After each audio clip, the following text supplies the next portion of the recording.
Good morning mga Lods.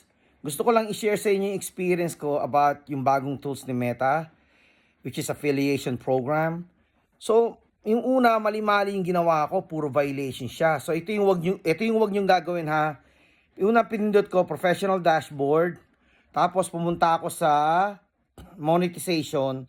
Pagdating sa monetization, hawak ko na yung phone ko ha, para hindi ako magkamali. Tapos pinindot ko yung affiliate partnership. Yun yung bagong tools ni Meta. Dadaling kayo sa company, marami dyan nakalagay.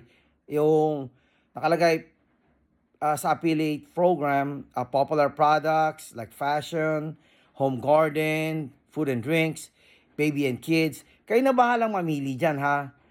Ngayon, punta ka na lang sa popular product, pindutin mo yung see all. Para na dun lahat, ayan yung parang majority. Ngayon ako, may pinost akong jersey, marami akong kilala dyan, mga mahilig mag-jersey. Meron yung solar light. Ngayon, example, i-click nyo siya. Pag kinlik nyo to, nakalagay dyan, create a post. So, syempre, pag kinrate a post nyo, pinindot nyo yan, pupunta yan sa FB nyo. Ipopost nyo. Pero wala kayong mailalagay kasi walang nothing. So, ang ginawa ko, binalikan ko siya, kinapik ko yung link.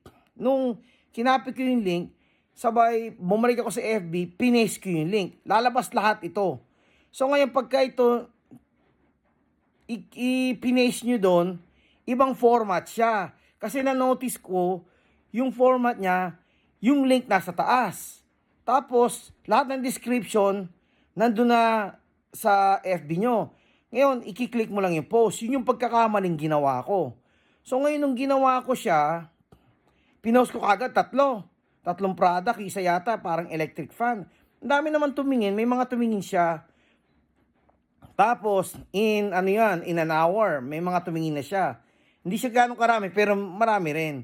Ngayon, nung tumingin na siya, so akala ko okay na, nagantay ako ng mga 10 minutes or so.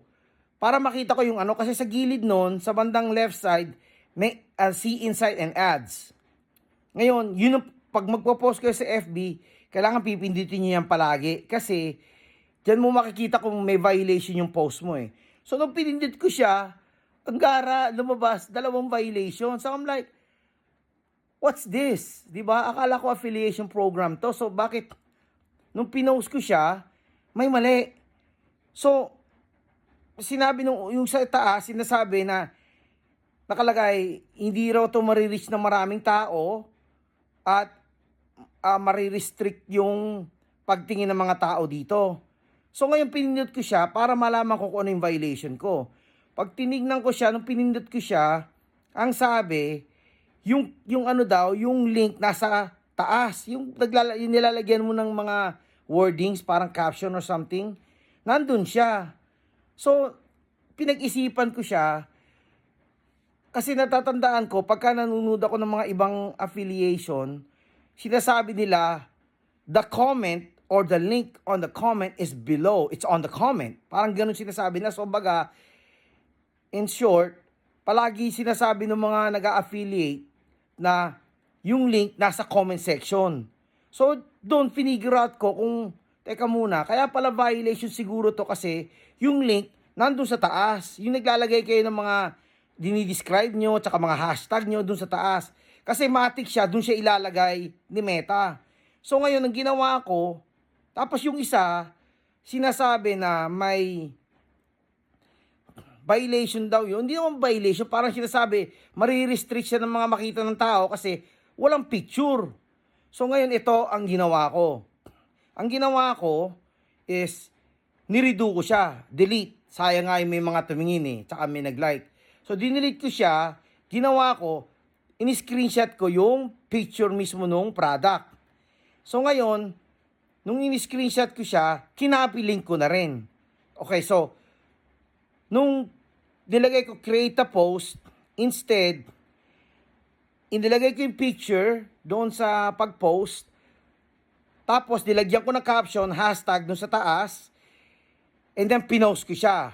Tapos nung pinost ko siya, yung link, nilagay ko siya sa comment section. Yun ang importante guys, yung link. Huwag nyo kakalimutan kasi nagge-generate ng link yan, meron niyang code.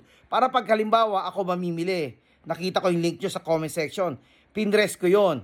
Nag-decide ako, nagustuhan ko, binili ko siya. May commission kayo doon. Hindi ko lang alam kung how many percent. May iba-iba kasing percent. So, the best way na lang, hindi na lang ako magsasabi ng percent para hindi ako may trouble kasi may iba-ibang percent eh. Pero may kita. So, if I were you, mas maganda na ito, ganun ang gawin nyo. Post nyo yung picture, maglagay kayo ng caption, hashtag, para maraming makakita, tapos i-post nyo. Pero huwag nyo kakalimutan, kinopy link nyo yun ha. Kung nakalimutan nyo mag-copy link, ibalik lang kayo uli sa product, meron doon nakalagay, link. Pe-press nyo lang matagal yun, sasabihin nung copy. Press nyo lang yung copy. Tapos pag na-post nyo na, dun sa comment section, dun nyo ilagay yung link nyo. May number kasi yan eh, para sa inyo lang.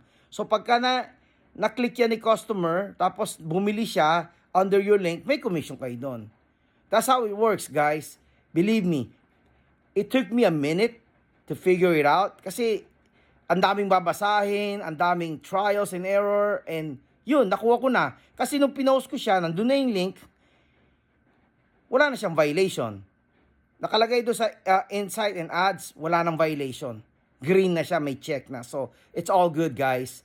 Yun lang naman ang gagawin nyo. So, try nyo. Yung unang sinabi ko ha, wag nyo gagawin yun kasi yun yung maling, in-example ko lang siya. Wag kagad create ng post. Ang gawin nyo na lang, picturean nyo, ilagay nyo yung picture doon, ilagay nyo yung link sa ilalim. Kasi yung sabi ni Meta, sinunod ko lang. Thank you guys for watching.